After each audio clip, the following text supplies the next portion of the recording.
Hello বন্ধুরা, সবাই কেমন আছো? আজকে আমি ইঁচড় চিংড়ি করব, সেটাই তোমাদের সাথে শেয়ার করব। একদম সিম্পলভাবে ঘরোয়াভাবে করব।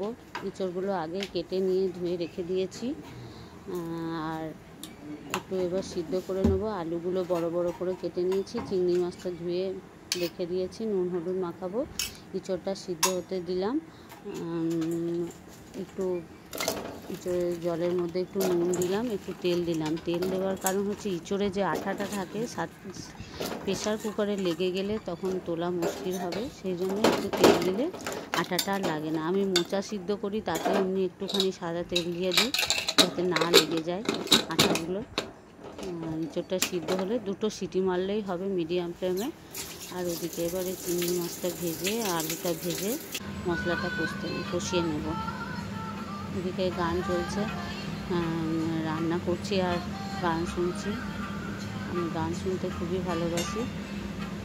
তেল দিয়ে দিয়েছি, এবার চিংড়ি মাছটা ভেজে নেব। চিংড়ি মাছটা নুন হলুদ মাখিয়ে রাখলাম, রেখে এবার ভাজতে দিয়েছি। চিংড়ি মাছ বেশি ভাজার দরকার নেই, একটু ভাজলেই হয়ে যাবে। বন্ধুরা, আমার রান্না খুব সিম্পল। যদি তোমাদের ভালো লেগে থাকে তাহলে লাইক করবে, কমেন্টও করতে পারো। কমেন্টে যদি কোনো দোষ গুণ থাকে সেটাও লিখতে পাঠিও। আমি খুব সিম্পল রান্না করি। আমার রান্নাঘর অত সাজা গোছানো নেই যাতে সবার চোখে পড়ে যায়, একদম সাধারণভাবে করি। আমি চ্যানেলে নতুন, পারলে সাবস্ক্রাইব করে দিও ভালো লাগলে।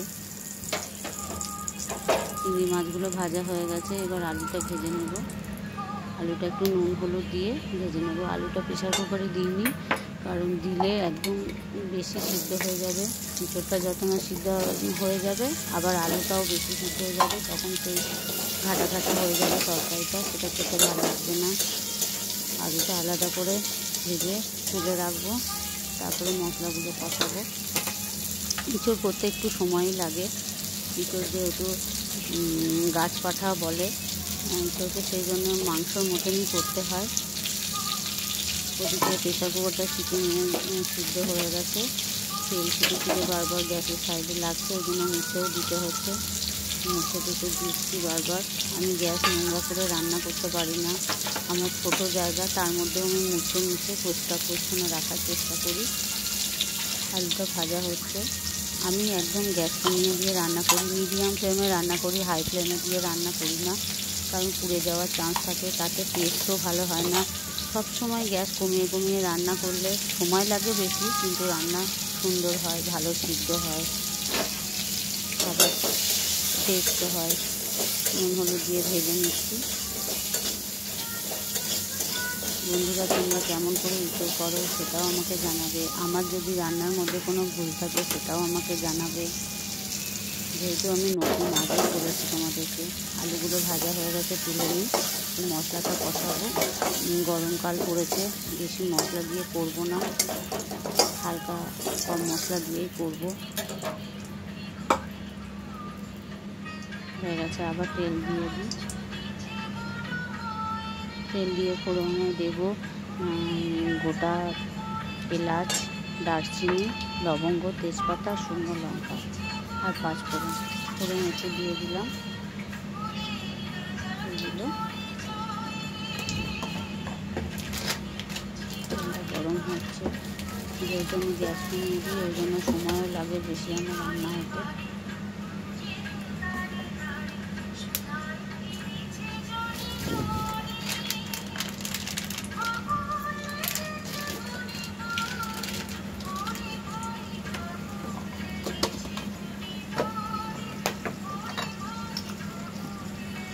ইঁচড় একটা সময় পাওয়া যায় আমাদের এখানে। ইঁচড় কিন্তু হাফ ইঁচড় কিনতে পাওয়া যায়। যারা বিক্রি করে তারাই সুন্দর করে খোসা ছাড়িয়ে পরিষ্কার করে কেটে দেয়। আমার কাটার ঘরে কোনো ঝামেলা থাকে না।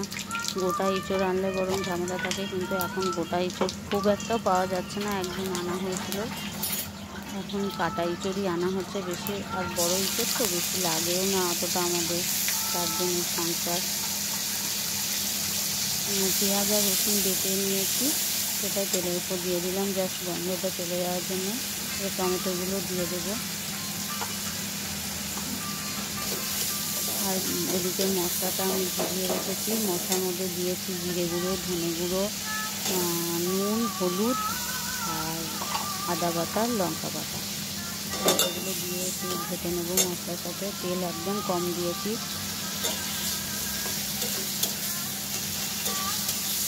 মশলা সবসময় সব রান্নাতেই মশলা আস্তে আস্তে কষিয়ে নিলে খাবারে আর গন্ধ আসে না, খুব সুন্দর টেস্টও হয়। গ্যাস কমিয়ে কমিয়ে রান্না করা খুবই ভালো।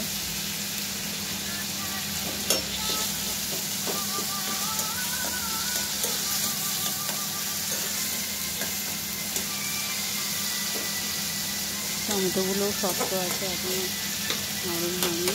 মশলাটা দিয়ে দিই, ভিজিয়ে রাখা মশলাটা দিয়ে দিলাম।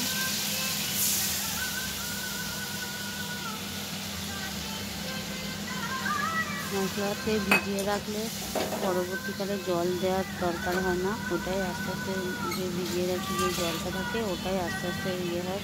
শুধু ডাইরেক্ট মশলা দিলে কড়াইয়ের তলায় লেগে যাওয়ার চান্স থাকে। গুড় দিয়ে দিলাম একটু মিষ্টির জন্য, সামান্য একটুখানি গুড় আমি ইউজ করলাম। মশলাটা কষিয়ে নিয়ে আলুটা ওর সাথে কষতে দেবো।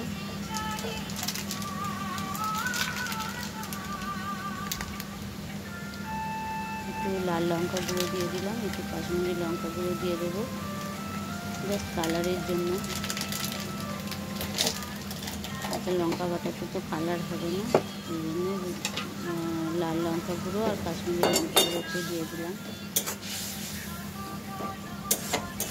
টমেটোগুলো একটু নরম হয়েছে, আলুগুলো দিই, আবার দিয়ে ঢাকা দিলে আরও নরম হয়ে যাবে। আবার আলুগুলো আমাকে সিদ্ধ করতে হবে, ছোট্ট হাফ সিদ্ধ হয়ে গেছে।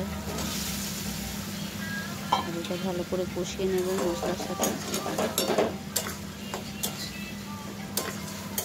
ঢাকা দিয়ে দেবো একটু, ঢাকা দিলে সিদ্ধ হবে।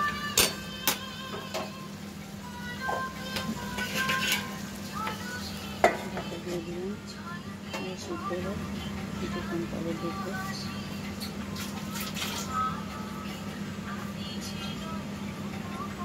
আলুগুলো কষানো হয়ে গেছে। এবার এঁচোড়টা সিদ্ধ করা এঁচোড়টা দেবো। এটা আরেকটু সিদ্ধ হবে, বড় বড় করা আছে তো ওই জন্য সময় লাগবে। এঁচোড়টা দিয়ে একটু মশলার সাথে ভালো করে মিশিয়ে নেব, ভালো করে কষিয়ে নেব আস্তে আস্তে।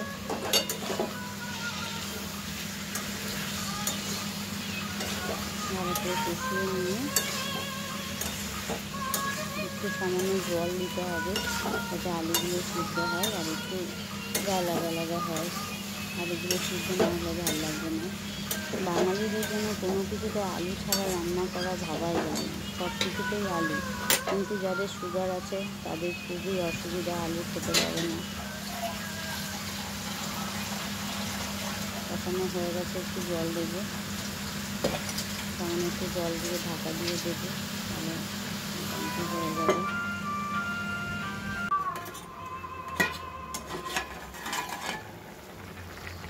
হয়ে গেছে, জলটা একটু মরুক, তারপরে চিংড়ি একটু ঘেটে ঘেটে দেবো। আলুটাও সিদ্ধ হয়ে গেছে, একটু ঘেটে দিয়ে চিংড়ি মাছগুলো দেবো। গরম মশলা দিয়ে দেবো, একটু ঘেটে দিই খুন্তিতে করে ভালো করে। একটু জলটা মারার জন্য গ্যাসটা একটু বাড়িয়ে দিয়েছি।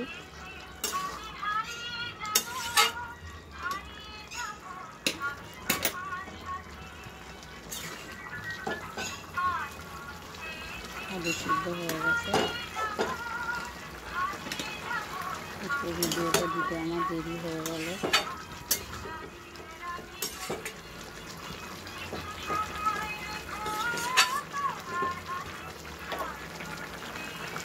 জলটা মোটামুটি মনে হচ্ছে শুকিয়ে গেছে। মশলা দিয়ে গরম মশলা দিয়ে নামিয়ে নেব। হয়ে গেছে।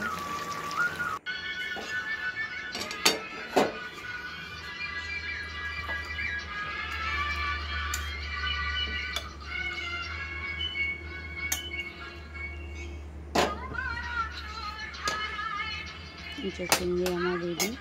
গরম ভাতে খেতে দারুণ লাগবে। Bye bye.